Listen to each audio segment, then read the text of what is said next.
Sunod-sunod na pagsabog ang narinig ngayong araw sa Strait of Hormuz, May 8 dito sa Pilipinas. Ayon sa state media ng Iran, nagkaroon daw ng palitan ng putok sa pagitan ng mga puwersang Iranian at US Navy.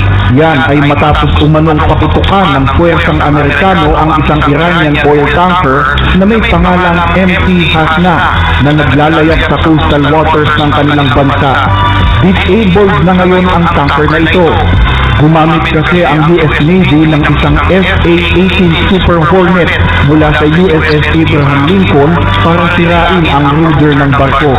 Ayon sa US, nilabag daw ng nasabing tanker ang blockade ng US Navy at tumanggi pa daw ang crew nito na sumunod sa paulit-ulit na warning. Sabi ng Iran, malinaw na paglabag yan sa ceasefire kaya inakusahan nila ang US na gumagawa ng agresyon. At bilang sagot, gumanti lang daw ang Iran at nagpakawala ng maraming missiles, drones at maliliit na bangka laban sa tatlong US warship. Tinarget daw ng Iran ang mga destroyers na USS Traxton, USS Rafael Peralta at USS Mason. Bukod dyan, tinatamaan din daw ng Iran ang isang US Combat Reconnaissance Drone. Gumanti naman ang US at nagpakawala ng mga pag-atake sa mga baybayin ng Iran. Kung matatandaan, nauna nang sinabi ni US President Donald Trump na kapag may isang US warship na pinatamaan ang Iran, buburahin daw niya ang Iran sa mapa ng mundo. I spoke with President Trump for 20 minutes about the situation with Iran, issuing a new warning to the Iranian regime, saying if the Iranians try to target U.S. ships in this area, they will be, quote, blown off the face of the earth. Pero hindi kasing-tindi nito ang iginanti ng Amerika. Base sa mga reports, nagpakawala lang umano ang US ng strike sa ilang mga bayan sa loob ng Iran. Kinumpirma naman ito ng US at sinabing inatake nga nila ang ilang military facilities sa mga bayan na nasa baybayin ng Israel, gaya ng Bandar Abbas at Qassim Island. Sa full sa strike ng US ang ilang mga missile at drone launch sites, command and control location, intelligence, surveillance at reconnaissance nodes ng Iran. At sa Qassim Island naman, tinamaan ang Bamantier. Anim na pagsabog ang narinig ng mga residente sa nasabing isla. Nagkaroon pa nga daw ng engkwentro ayon sa ilang mga residenteng nakasaksi. Pero hindi daw ito nangangahulugan na tapos na ang ceasefire o nang muling pagsiklab ng digmaan. Sabi ng US, self-defense lang daw umano ang ginawa nila.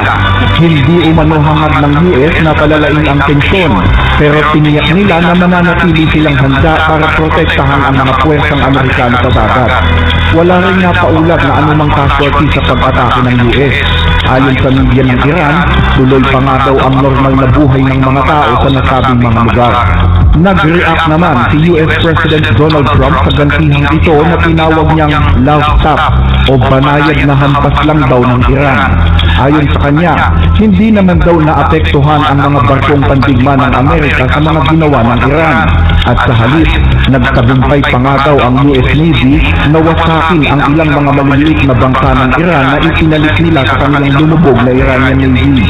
Talaga namang kahanga-hanga ang ating mga sundalo. Napakaganda ng trabaho nila.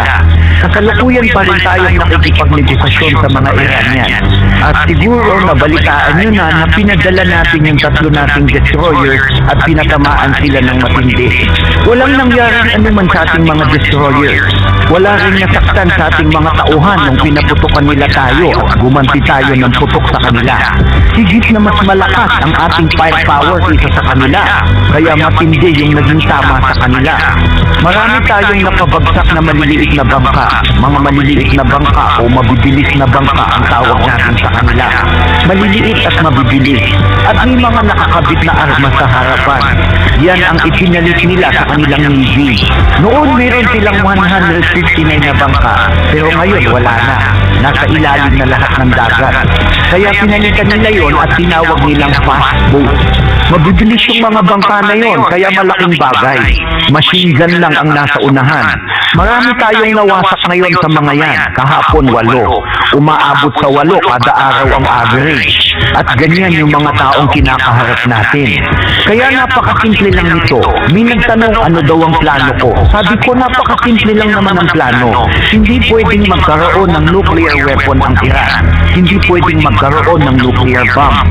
at hindi talaga yun mangyayari. Kaya talagang nasa hangganan na sila ngayon, maliban na lang kung iba yung tingin nyo.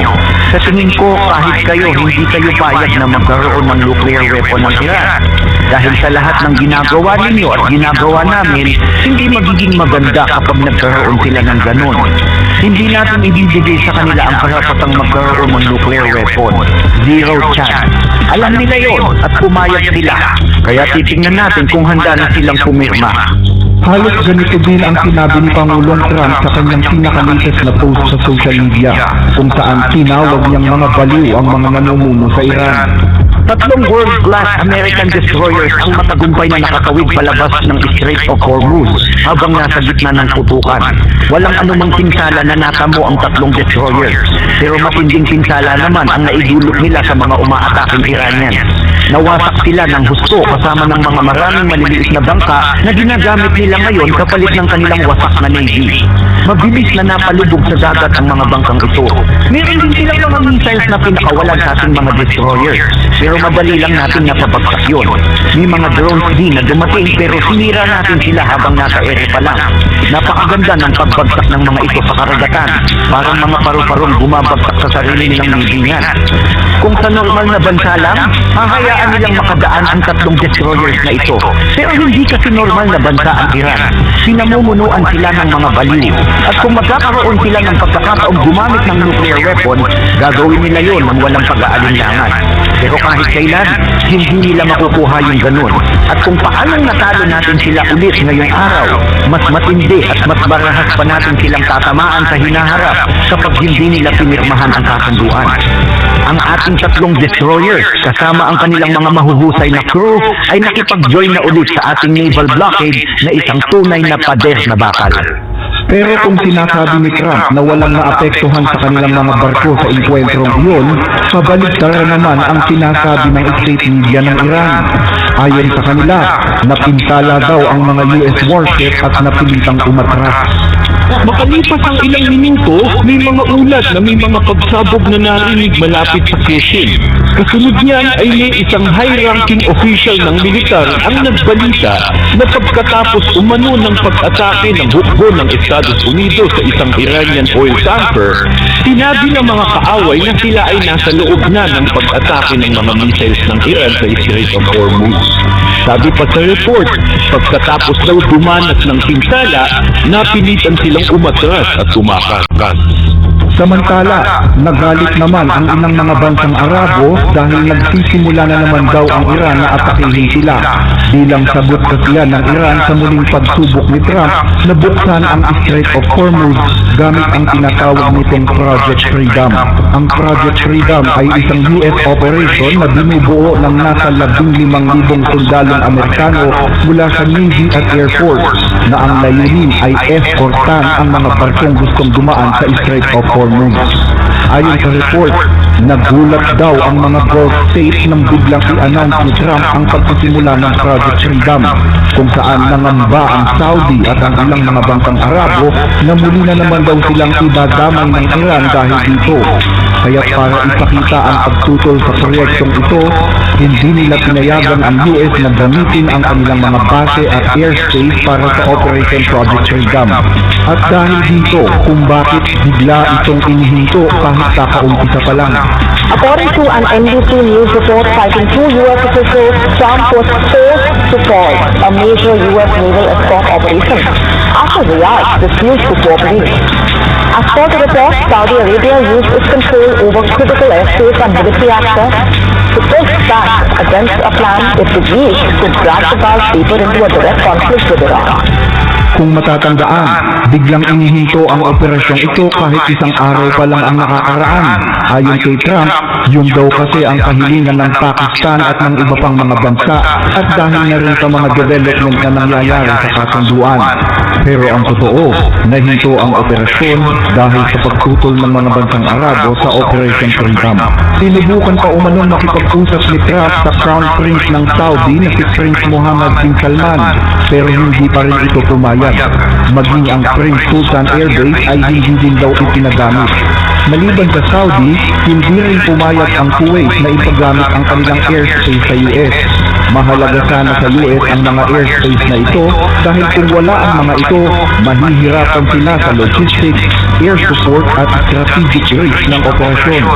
Kung matatandaan, dahil din sa Project Freedom kung bakit muling inatake ng Iran ang UAE noong May 4 na naging dahilan ng pagsabog at sunog sa Fujairah Petroleum Industrial Zone at nagdulot ng 3 sugatan na tawang mga Indian nationals.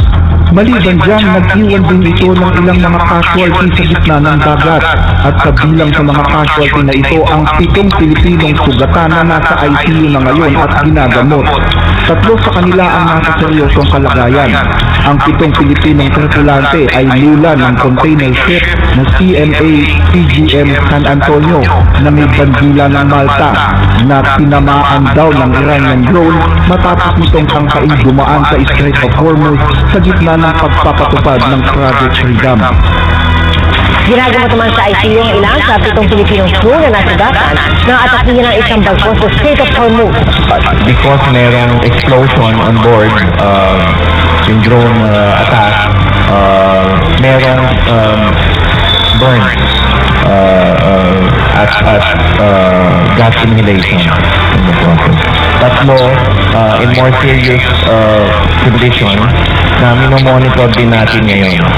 Dahil sa takot ng mga Gulf states na muli na naman silang madamay dahil sa mga hakbang ng Amerika, nabuksan tuloy ang issue tungkol sa kung gaano ba talaga kalawak ang pinsalang nagawa ng Iran sa mga bansang Arabong ito at sa region. Ayon sa report, humigit kumulang 228 structures at mga kagamitan ang nawasak ng Iran sa mga US bases pa lang. Nagduda tuloy ang ilan tungkol sa kakayahan ng US na depensahan ang kanyang mga kaalyado kapag lalo pang tumindi ang krisis. Pero habang ginagawa namin ang report na ito, isang update ang biglang dumating. Nagbago daw ng isip ang Saudi at ang bansang Kuwait. Sa hindi pa malamang dahilan, inalis na ng dalawang bansa ang restriction sa paggamit ng kanilang mga base at airspace para maipagpatuloy na ng US ang nasimulang Project Freedom. Ayon sa ilang mga source, muli daw kinausap ni Pangulong Trump ang prinsipe ng Saudi at tiniyak ang kanilang proteksyon. Dahil dito, inaasahan na muling ipagpapatuloy ng US ang Project Freedom sa susunod na linggo para eskortan ang mga barkong gustong tumawid sa Strait. At kasabay ng Project Freedom ay magpapatuloy din ang US blockade na ayon sa mga eksperto ay posibleng hindi matagalan ng Iran at posibleng magresulta sa pagbagsak ng kanilang bansa sa loob lamang ng 3 hanggang 4 na buwan. Samantala, natanggap na ng Iran ang bagong proposal ng US at kasalukuyan na nila itong pinag-aaralan bago ito ikapinal sa susunod na round ng usapan. Nakipagkita umano ang Pangulo ng Iran na si Masoud Pezeshkian sa kanilang supreme leader na si Mojtaba Khamenei. Sa paniniwalang si Khamenei lamang ang nahihuling salita pagdating sa mga bagay na dapat aksyonan ng rehimen gaya ng latest proposal na ito.